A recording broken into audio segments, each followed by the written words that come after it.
All right. I'm born and raised in Little Rock, Arkansas, the West End to be exact. Our neighborhood was really peaceful. I stayed across the street from a fire station, but it kind of wasn't peaceful at the same time because by us living across the street from the fire station, we got a lot of different calls and we can hear everything going on. So the first time I seen a dead body was 9 years old. So Um, what was it like in the parents? You was in a two-parent household, or you had siblings, or was you? well, yeah, I wasn't in a two parent home growing up. My dad and my mom divorced when I was 3, and so he went to the service and moved to California and had other children. And my sister and I was home with my mom, and she worked 2 jobs as well as she was an entrepreneur. So So she y'all owned. was really raising yourself a little Yeah, bit. we Like, well no, cause me and my sister night and day. oh, okay, My sister, she was doing what she's supposed to do. Uh-huh. I just wasn't. But Right, yeah, right. but we were raised by the same mom, and she was a hardworking mom. I don't blame my mom for anything sure. that I got into. for You sure, know. for sure. Before I get into this next question, you just said something about when you was 9, you seen your first murder in the neighborhood. Yeah. What was that like? Run us through that. Like, Well, we got a call. Well, we didn't get a call, but the fire station across the street got a call. And so my cousin lived. She moved here from Indiana, and she moved with us.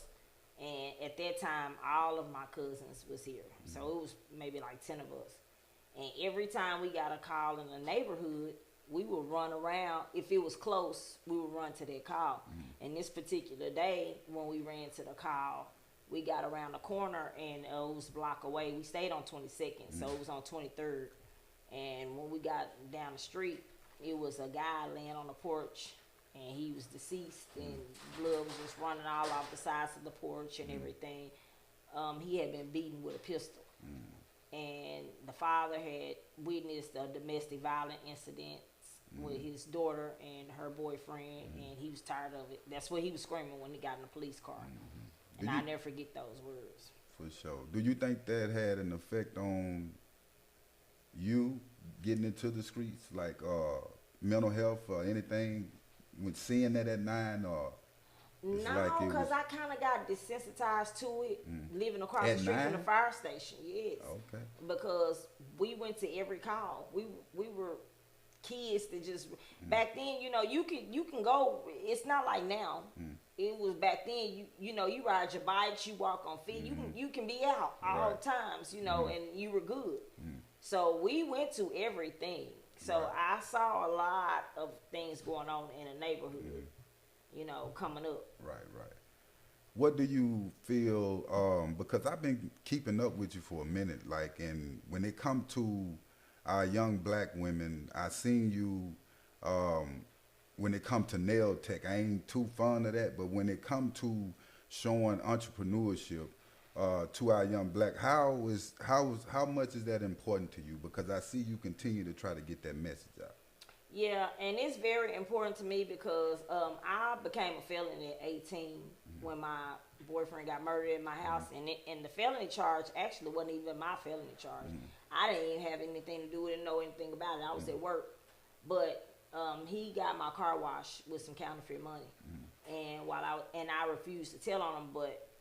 Back then I had never been in trouble, didn't know anything about, getting a lawyer or anything. I went on to plead guilty, and it gave me my first felony charge. So I lost my good job at the law firm. And at that point, I went to so many other jobs trying to find employment and couldn't. Right. I went to the compassion center and couldn't get hired. Right. I went everywhere and Right. couldn't get hired. Right. So now I got to get out there and get it and figure it out.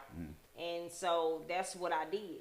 But I didn't get into actually being a nail tech into 2014. I was selling dope and I was scamming all up until then because I had to make ends meet because I had children. And what made me just finally put the nail in the coffin to where, I wanted to turn my illegal activities into legal activities was the fact that I went to prison in Louisiana. And I had a daughter, and it was 2012, but I had her in 2010, and she was staying with her dad's grandmother, and I knew I couldn't continue this life of crime with children, so I made the decision to like, hey, it is what it is, and I took my last 20,000 that I had, and I bought a nail. Well, I bought a shop, and I was still in school, in nail school, so I bought the shop. And while I was in school, I told my teacher, and I'm like, I'm going to start this, I'm going to open up a nail shop. And she didn't believe me because she didn't know I was a hustler. She just knew this girl just in class. So she like, yeah, if you're going to be able to do it, but yeah, lady, I'm going to be able to do it. So, she said that, and I put my cash up, and, I did it, and I opened my first nail shop, and I didn't look back. And every year after that, I won Nail Tech of the Year. And when it come to, when did you bring the kids in? I was seeing kids at your place of business. You was teaching them. So I always been good with kids. But keep in mind, what I went to prison for was battery. Because before I started the nail shop, I was going to open up a daycare. But I couldn't do it with my battery charge because I went to prison for cutting up a girl. So I couldn't do it. So I'm like, okay, well, cool, I open up, a nail salon. My mom had a beauty shop. So that's where I kind of like got the idea from. She had a beauty shop and a dress shop. She sold formal rental and rented formal rental. So I'm like, okay, I'm going to go ahead and do that. And that's where the idea come from. But I was so good with kids even now. Like, I had a van. It was funny because I had a van in the neighborhood, and I actually used this van for my prison. I used to run and take people to prisons to see their loved ones. And I had a van to do that. But I used it, people would call me in the neighborhood because I would be the baby jail lady. So they would come, hey, can you come pick up the kids for baby jail? And so, I would do that. And so I was always good with kids. And the parents would call me, and I thought about it. I'm like, let me go ahead and get this going on with, a nail class for kids. My daughter was that age at that time. So I started with the parties first. Those were a success. And then I ventured on into doing nail classes. And so I do them now from age 6 to 17. Okay, that's dope. I think that's dope. I think that's something that we all as people, period, but black people need to learn entrepreneurship because we headed into a different time to where you're going to have to know something other than what other people know. Yes. But, and you say something about in Louisiana, and you was doing time, and you knew you had a daughter, you knew your daughter needed you, so you started to change then, and ever since then you haven't been to prison? Right. I salute that. Right, yes. I I made that decision. I spoke with the detective the day, I never forget the day I went in. We had hit a majorly, and the feds was on me, tough. Like, my house had been raided by the feds several times. And it wasn't all the time for my dude. It was a lot of times for me. And so, this particular time, we went down there and we hit a lick or whatever. And so while we were there, I didn't get arrested right then. I got arrested after I shot at my baby's dad, baby's mom. And so when I had a warrant for Louisiana, because I also caught a kidnapping charge from Pine Bluff. So I was sent from Pine Bluff to Louisiana. And when I made it down there, I talked to the detective. And the words that he said to me really did kind of touch me because, like he said, the guy that you were with, he said, I don't know if you know or not, but he talked to the feds about you. And he said, and I'm only telling you this, he said, because I'm not just a detective, I'm a pastor. And he said, and I can really see your soul. And he said, and I can feel that you really are a good person. You got a good heart. You just been through a lot. And he said, I'm going to tell you this. He said, I don't know if you're going to get indicted or not. But if you don't, I just want you to try to use this time to, get yourself together and become the person that you can be. And he touched me with that because one thing I always told my homeboys and homegirls, and this was the honest to God truth, and any one of them could tell you that, I always said, I'm not in the game to stay in the game. I always had a plan to get out. It was just I had to do what I had to do because I had kids. You know, I was a felon. I had to do what I had to do. But I always had the mind frame of exiting out, and I stuck with it. And I think that's working for you now. That's why you still, you know, progressing in life. And another question I wanted to ask you, when it comes to female hip hop, and I know you grew up under another genre of female hip hop, it was different. Do you feel what do you feel about it? Is it cool for your daughter to, I mean, what do you feel about it? Everything is sex, money, and murder now. It ain't even about the lyrics. So how do you feel about that part of the game? It's a lot of people would agree, a lot of people disagree. Well, I agree.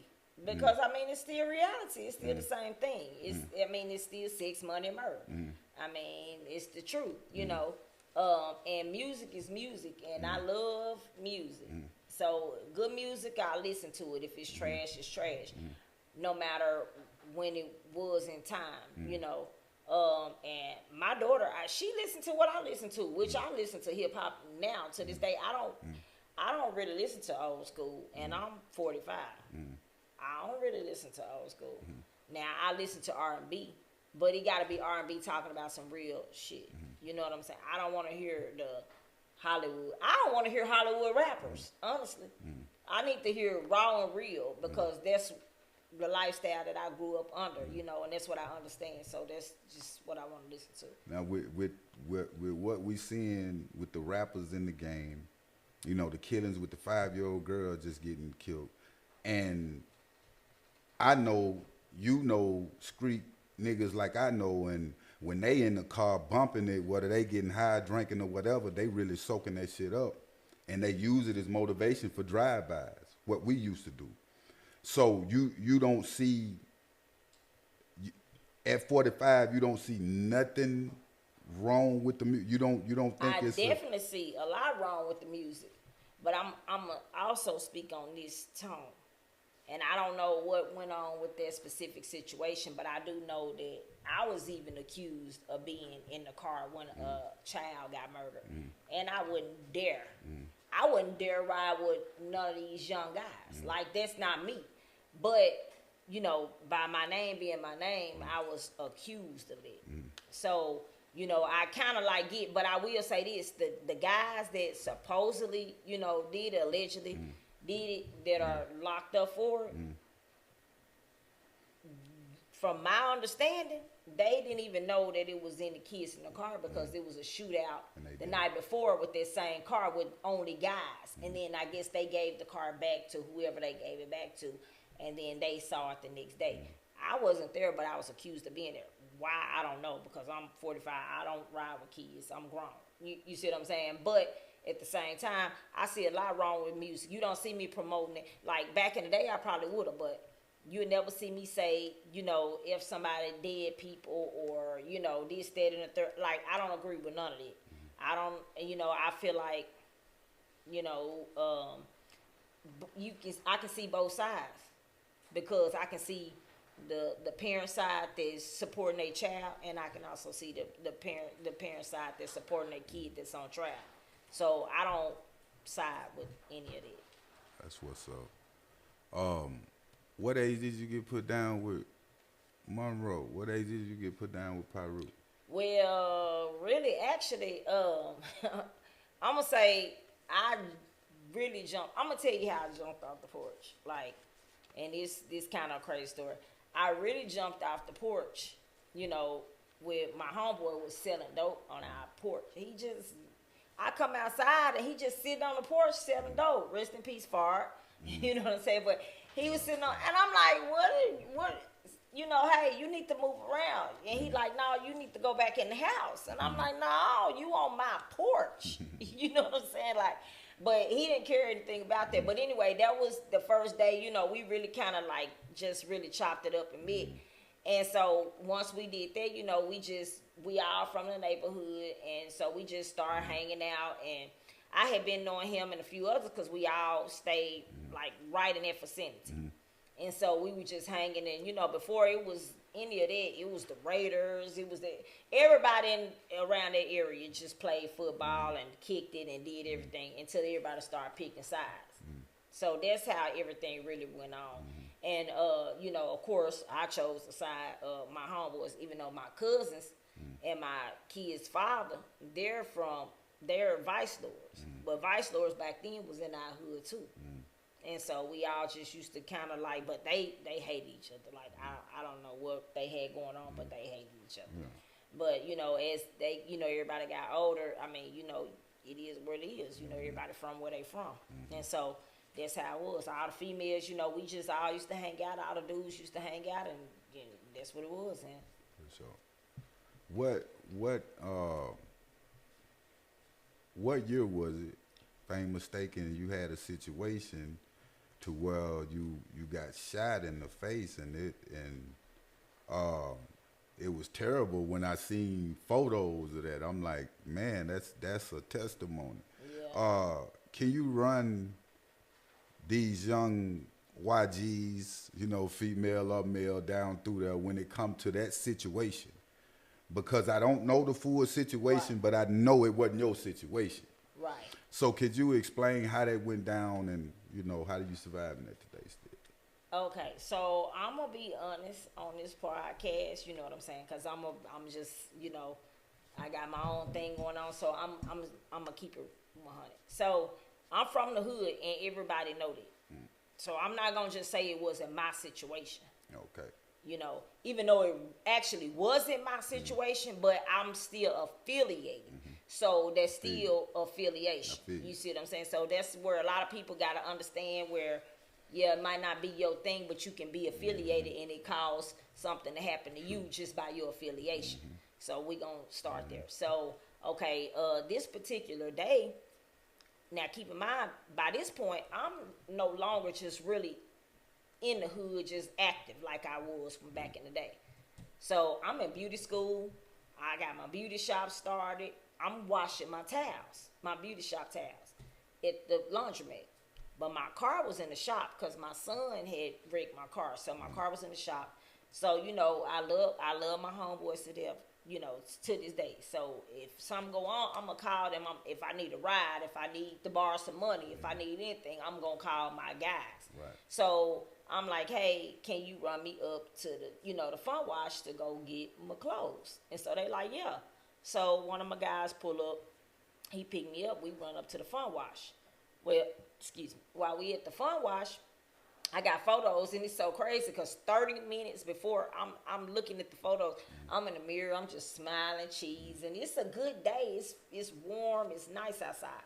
So I'm like, okay, so I'm at the fun wash, and once I come out, we get in the car. Well, now they about to drop me back off at home.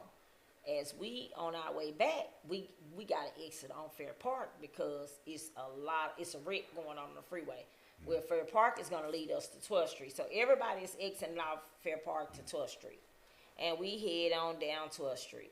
And as we go down 12th Street, you know, we look over to the right, you know, where the barbershop and, you know, the liquor store and all that stuff is. So we in the car talking about them.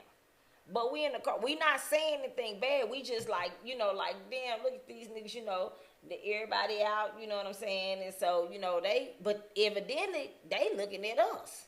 You know, they see this car. Now, keep in mind, this is my first time riding in the car. So, I don't know, you know, nothing about that they know the car or anything. But anyway, they looking at the car. But, you know, we like, yeah, you know, so we see one particular dude, and one of my homeboys was like, yeah, he all, you know, he be straight, you know, when he on Asher. You know what I'm saying? Because the barbershop he worked at on Asher, you know, he was like, he be straight. He was like, I'm going to go holler at him. So we thinking we finna get off to go holler at him.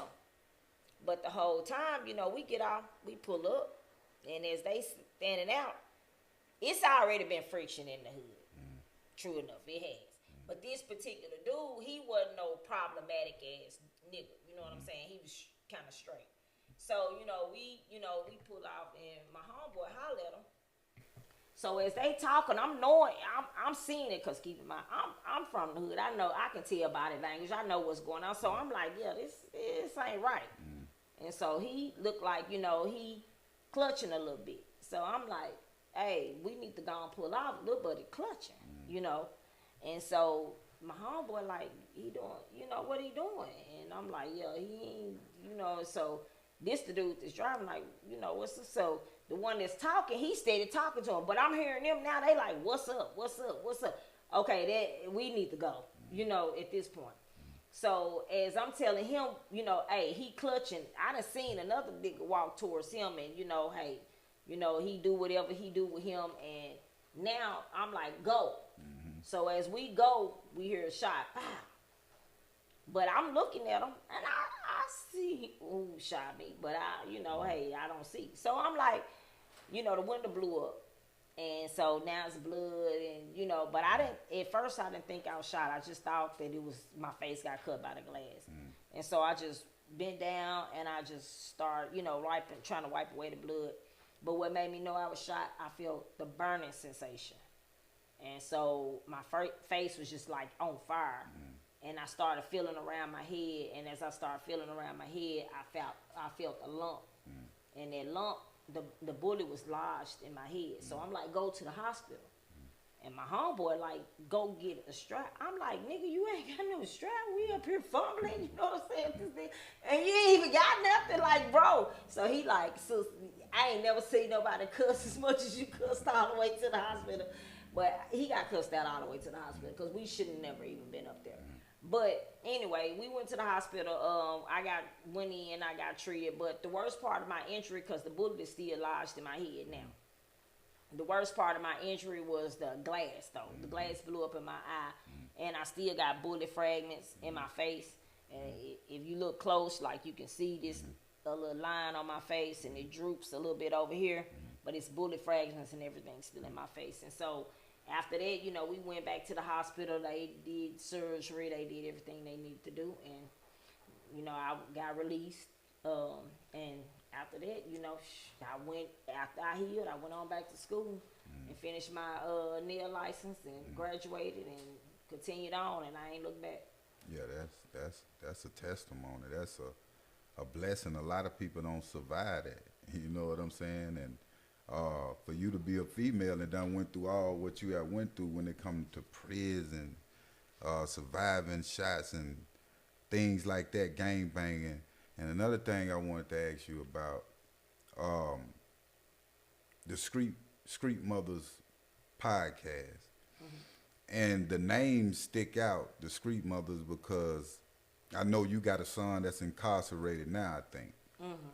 Can you speak on the effect that when one of your kids get incarcerated, how it affect the mother, or your influence, or the people that was around him that you may have knew that influenced him to be in a situation like he is, which you know, nigga gonna do what he do, but right. Do you think about that from time to time? Yes, because I feel like I'm to blame for my son being in his situation, and I know I was, like, it's no ifs, ands, or buts about it. I was the influence.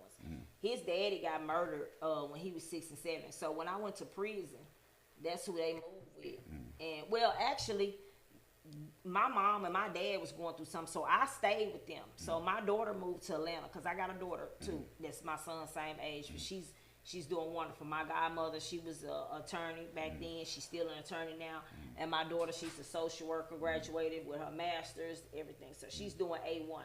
And I really wish my son would have went too, but he didn't want to go, but he stayed in Little Rock. And so he stayed with his dad, but before they left, they were living with their dad. I was 1 month into my prison sentence, and their dad had killed somebody in their front yard. And it was justified homicide. A month later, he got murdered going to do a hit. He got paid to do a hit on a federal witness. And so he went and did the hit, and in the mix of him doing the hit, he was murdered.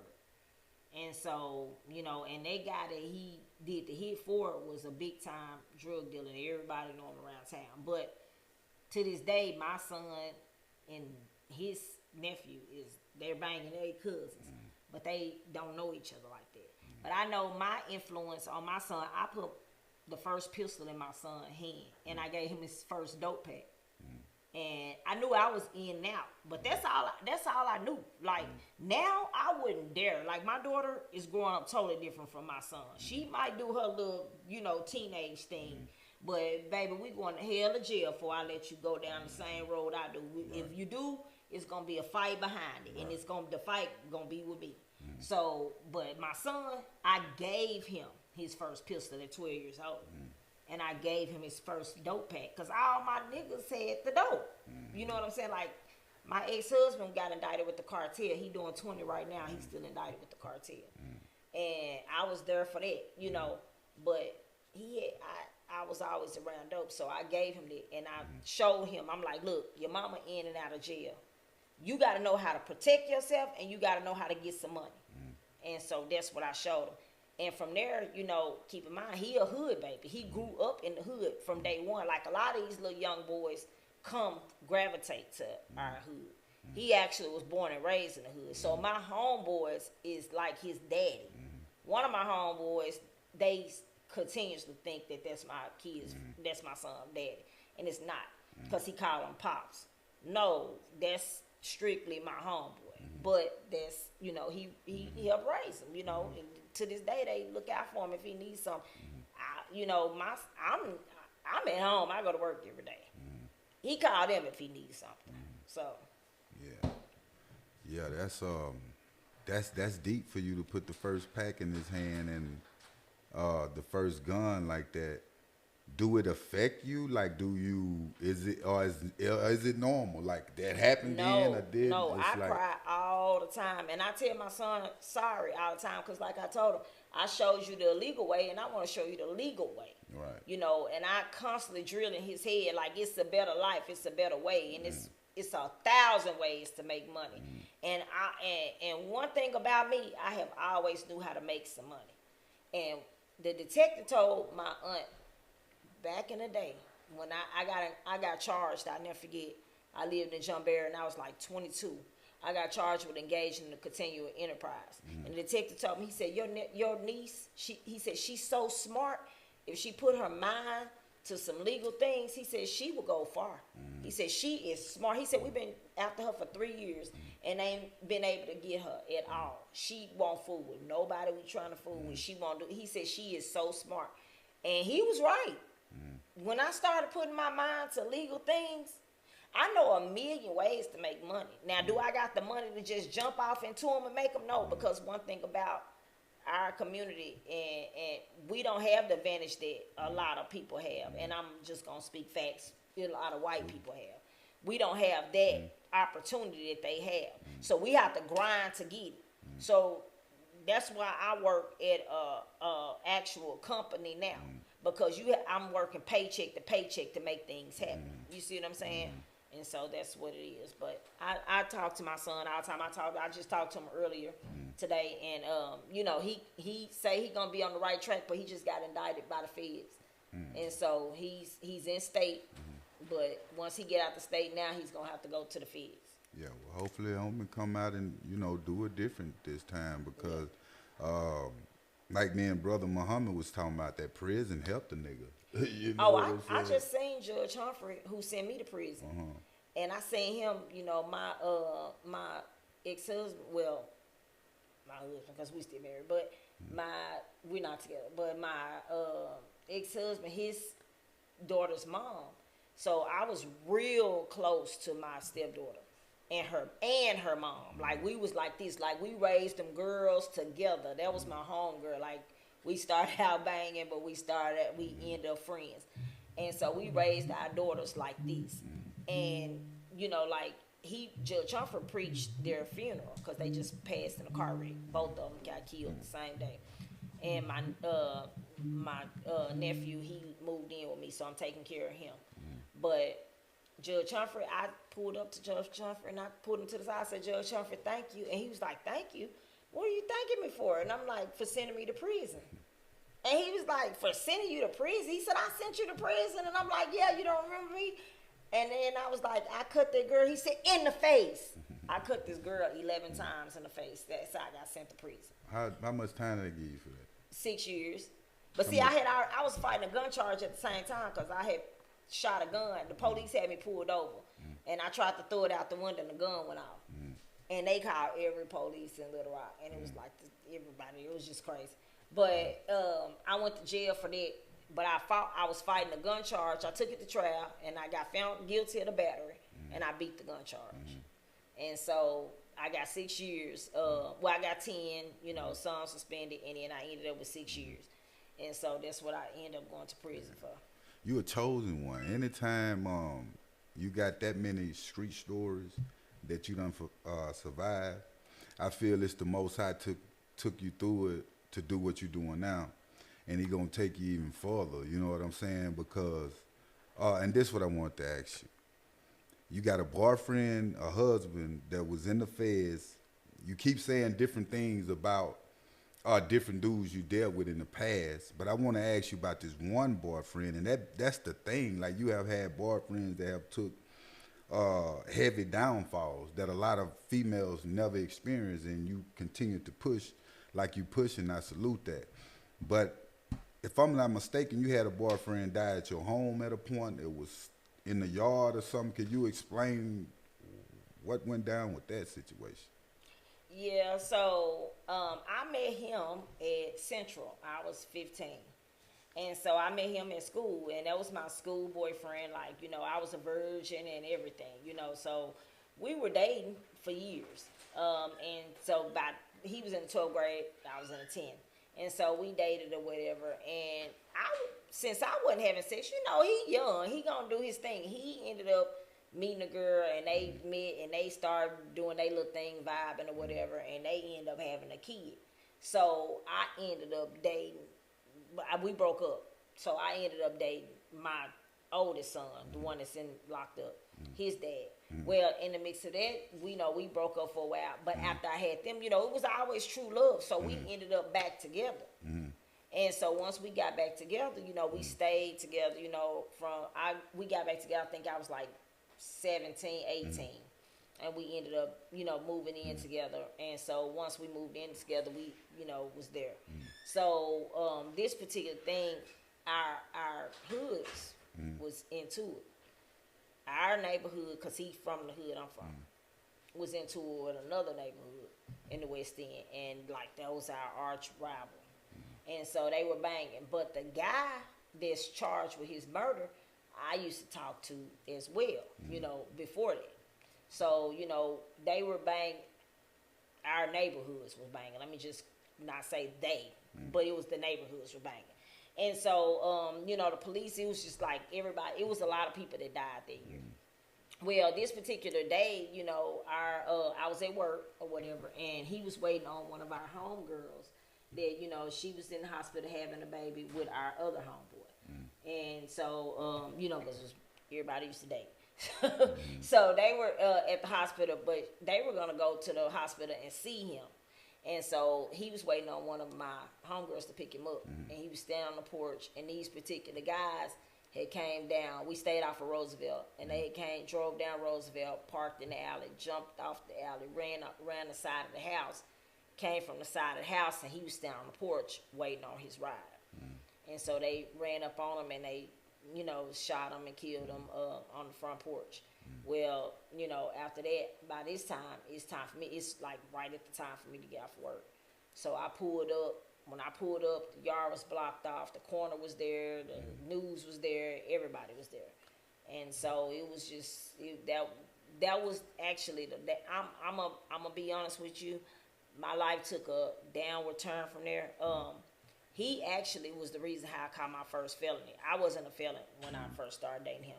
He was the one that got my car wash at the car wash with some counterfeit money, and I wouldn't tell on him. And so that's how I got my first felony charge. But I didn't get convicted till after he died. And so once I cut that girl, that's how I ended up getting sent to prison because I was on probation for that charge. And so, yeah, he passed away at, he was 23. Young man. And you said that affected you? Oh, it still do. And I didn't realize how much it do until, like, when I really get to just discussing it, like, but didn't realize it do. And like when I go to the grave often. I went through a lot, and it wasn't just his death. You know, it was the effects of everything that trickled on down from, you know, one side of his family. Because I'm gonna be honest, like his other side of his family that actually he was living with, they never blamed me because they knew the truth, because that's who he was living with. They saw us every day. They knew the truth. But the other side didn't know the truth. So they listening to what the streets saying. And the streets, all they know is the fact that I used to talk to this dude that, you know, was one of the ones that killed him. And so, you know, I had that going on. Then my neighborhood, they were, you know, going, you know, feeling a certain type of way. Not all of them, but some of them was feeling a type of way. And then I'm going through I can't even grieve the way I need to grieve because I got to deal with all of this. And I'm real revengeful. Like, I want to, like, really hurt somebody at this point, you know. So I went through a lot at that time. And that was my downward. Like, that same day, I had 3 fights, you know, in one day. I had 3 fights with my friends. And them girls didn't do nothing. I went and looked for every girl that, you know, had, you know, tried to, you know, talk to them. I went I went and looked for every female that he used to talk to. You know, I was into it with all these different people, and I was just angry. And that was really my downturn, like, because, like I said, I wasn't a felon or anything before that. And so it was just, I went through a lot behind that. And I can tell it's an emotional situation. I done had situations just like that, to where people turned on me the same exact way, and even turned on my baby mom, jumping on her when they see her. So I know what it's like when there's murder involved and it's a bunch of talk and different shit like that. That really affect individuals in a big way, especially if you know you ain't doing what they said. And that's what the problem was. Like, I probably wouldn't have been. Thank you. So, you know, emotional or even just like angry as I was, if I really had, you know, anything going on with it. But like a lot of my people from the hood that really knew, they knew I didn't have anything to do with that. Because, I mean, like I said, I said this in one of my stories that I told on my, you know, podcast on my show, that I understand where people was going with that idea, because I know how when somebody passed, people are just quick to blame somebody. But that's why you never see me do that. You never see me jump to judgment. I won't do it. I will not do it. I will not put a police jacket on somebody just because. And I would not just say, because a girl dated this dude. I feel like anybody can love who they want to love, or they can talk to who they want to talk to. Because one thing about it, when I used to talk to anybody from a different hood, I never discussed hood shit. Because I love my folks. And I refuse to watch you say something negative about my folks. So we're not going to discuss it. So if that's what you thinking about, that's what you thinking about. It ain't going to have nothing to do with my homeboys or my homegirls, you know. You see what I'm saying? So that's just something that's sincerely deep to my heart. Like, and I can feel, I don't mean to cut you off, but I can feel you, because me coming up, I started to fuck with the niggas on the south side of town. And the people from where I was from on the west side, they couldn't understand that because they were supposedly be ops. But you had a big heart then. You feel what I'm saying? And it can confuse the hood though, to think that it's some setup shit or some bullshit like what you just said went down. So I really understand that when you speak on that type of situation. Now, when the Street Mothers podcast, what is your aim for that? You know, you've been telling some stories, and I'm like, wow, like, man, this sister got. Man, like, God got something for you. Like, the world need to hear that, because, and it remind me of me and a lot of more niggas situation, because I can tell story after story after story where people won't even believe it. Yeah. You feel me? And you on the same tip. Since this interview started, you've been story after story after story. Yeah. How do you continue you know, to deal with, because I know it's still pain, even though we dealing with shit, that pain still lies there. But you's a beautiful woman. How do you continue to keep pushing? You's an entrepreneur. You're taking care of your family. What keep you strong? Is it God? Is it you? Is it your mother? I heard you talk about her. Like, yeah. Well, it's definitely God first. So and it's a God on top of a message that I seen when I walked in the penitentiary doors. And it was a serenity prayer that said, you know, God, give me the strength to change the things I can, change, the things I can't, and the wisdom to know. And that's right. Right. And I always, anytime I get in a hard situation, I think about that, because that's the honest to God truth. Like, it's certain things you cannot change. And one thing about me that I always have, thought about, like, I'm going to cry, because I'm going to do that. And normally, I really don't cry too much in front of people. But, what I do is I might cry that night. But I know one thing about it, crying ain't going to solve a thing. You got to get up and get to it and fix it. That's what got to be done. So that was always my mind frame. And with Street Mothers, what we're doing is we always hear from a man's point. We don't never hear the mothers, what we actually went through. We got stories and we got situations that we had to overcome. Prime example, what I was telling you, I'm the one who put the first dope pack and the first pistol in my son's hand. And so that's what I want to do. I want to go from that angle, and I want to show how we don't have to become a product of our environment or stay one. I say that, or stay one, because I definitely was one. But I just always had the mind frame that I was not going to stay there. That's not what I don't get any assistance. I don't get food stamps. I don't get housing. I actually only had housing for 5 months ever in my life, when I was probably 18, mental health housing, because they said I was crazy as hell. But you know what I'm saying? I had that housing. And after the 5 months, I was done with it. So I haven't had housing or anything like it. I've always paid rent. I done been evicted. I done had cars repo. Like, I'm not ashamed of anything I go through, because I actually go through the real struggle. And that's what I want to show, like, what from our side, like what we really go through. Like, we don't have all the time dudes help. But one thing I will say this is, I never put a man on child support. Because why? If he gonna help, he gonna help. If he not, he gonna not. I don't gotta involve the police. That's you in your relationship with your child. I gotta be the mother regardless. And that's just what I always stood on. And so that's what I want to show from Street Mothers. Like, we go through real life situations just like the men do. And that's the angle that we coming from. Yeah, that's dope, because I actually don't see nobody coming from that angle on social media. Charleston White, at one point of a time, I remember him getting the mothers together with the ones that had lost their son to the rap game, the hip hop, the mothers, and I believe that's a great thing that you're doing. Brother Muhammad was saying the other day that it start with the mother. Change start with the black woman. It does. And what you doing is powerful. It's gonna reach people, because Tip, you got a story. Like, the stuff that you saying is, people don't survive that shit. No, and my main angle from the story is, like, I literally don't do anything illegal. Like, I bust my ass at work every day. I still do my entrepreneurship on the side, but I be crawled over in the fetal position sometimes, because I can't pay a bill.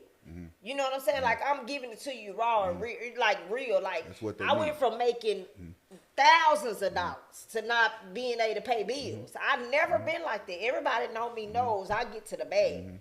And I still get to the bag, but it just ain't as fast as the bag that I used to get to. And that's the angle that I want to show. Like, it's a struggle. It's real life, That's because God is using you. Yeah. You's a chosen one. You feel me? It's a different route, and it don't be the route that we thinking how it's gonna come about. Yeah. And for you to have the strength to continue to push, because a lot of homegirls, you remind me of a lot of homegirls from my hood, and they didn't have the strength to continue to push like you doing to this day. Entrepreneurship, working, taking care of your family, starting a podcast. You know, a lot of people let the hood, what they have been through, and I know you got people you see on a daily basis like, damn, my homegirl used to be this, or my homeboy done went crazy. Yeah.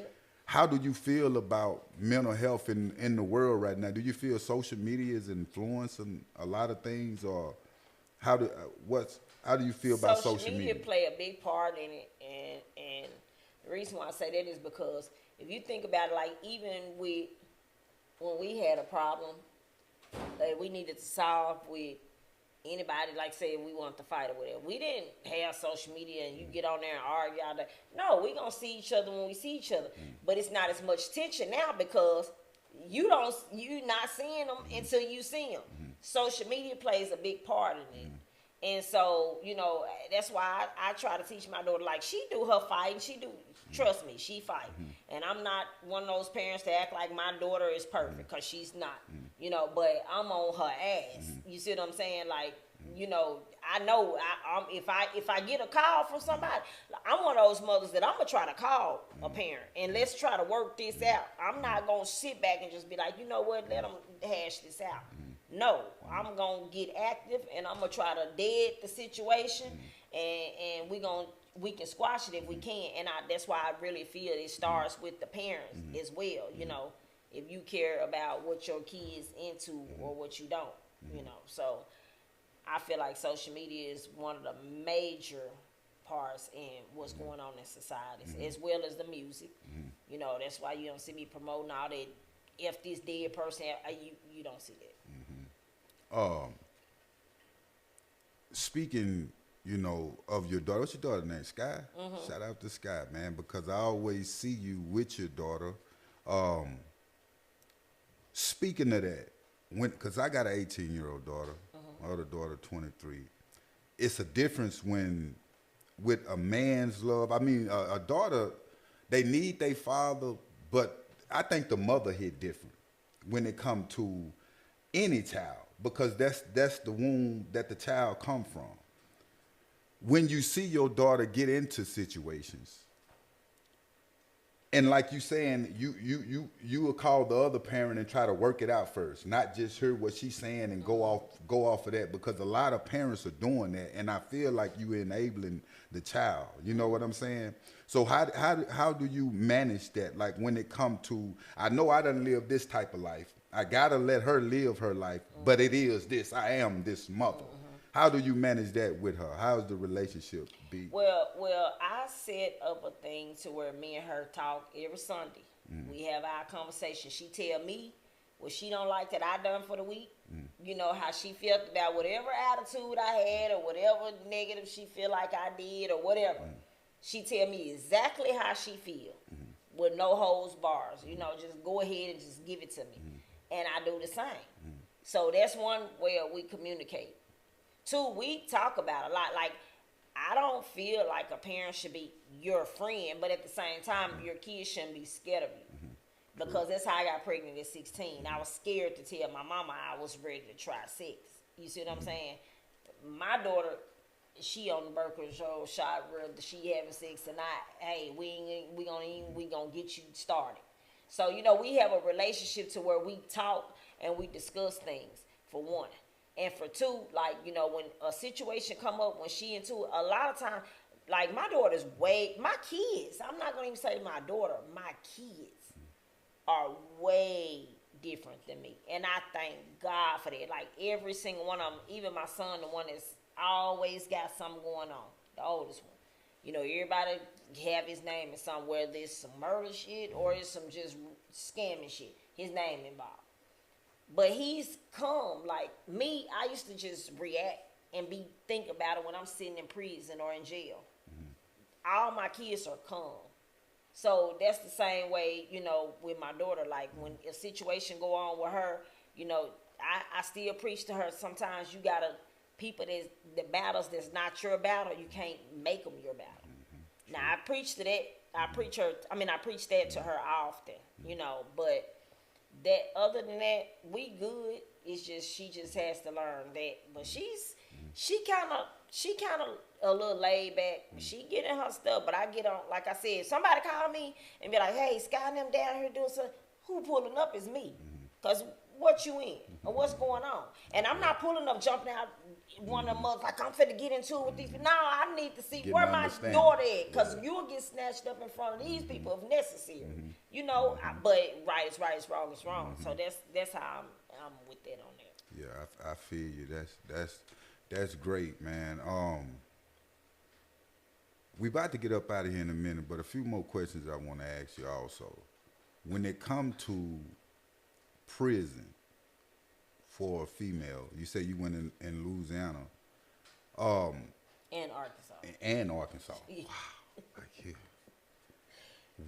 What did prison, like, what did it do for you? Like, did you Brother Muhammad said, man, I started to educate myself on how to read myself in prison. I did. My first book, my full book. So I only went to prison in Louisiana. I went there for a year. And that's just because, like I said, we hit a leak in Louisiana. But I went to prison in Arkansas. I'm so glad Judge Humphrey sent me to prison when he did, because I probably would have had a murder charge if he didn't. But I ended up going to prison for battery. And, you know, I went to prison and I got out. But I wasn't able to go to a boot camp. Everybody around me went to boot camp. All my homegirls went to boot camp. But I had a battery charge, so I couldn't go. So, you know, I went to work release though. But, you know, in prison, when I first got there, I instantly enrolled in school. So I did some college courses in there. I signed up for Votech, but I didn't get Votech. One thing about me, I always been about, if you got time to do something, do it. No matter what spare time you're doing. Like right now, you know, I'm trying to get my certification in OSHA. You see what I'm saying? This is just for the spare time. You know, I'm just if you got time, do something, you know. And so that's what I was doing in prison. And I just made use of everything that I was doing. And so when I came home, I did my Votech. I did a little bit of cosmetology. I didn't get to finish it because I was scared they was going to stipulate me. So I signed up for it. But I ended up going ahead and on to go to work release instead. And I did work release. And so as soon as I got home, I instantly got in college. And so right now, I'm going to go back to college because I'm 22 credits short from having my bachelor's. And my daughter, I had her that same year in the school I went to. You couldn't miss any days. So that's how I didn't finish. But I'm going back now. So okay. Well, that's great, man. Like I'm saying, you know, your story real amazing. Keep on pushing. And when it come to your neighborhood, I know a lot of guys from there. I know for it seemed that and I want to speak on that for a minute because it's something about the Monroe neighborhood, it's something about 22nd and the individuals that get put down over there, it seems like they soak in it. And then a lot of the real ones have died, like Fart that was over there.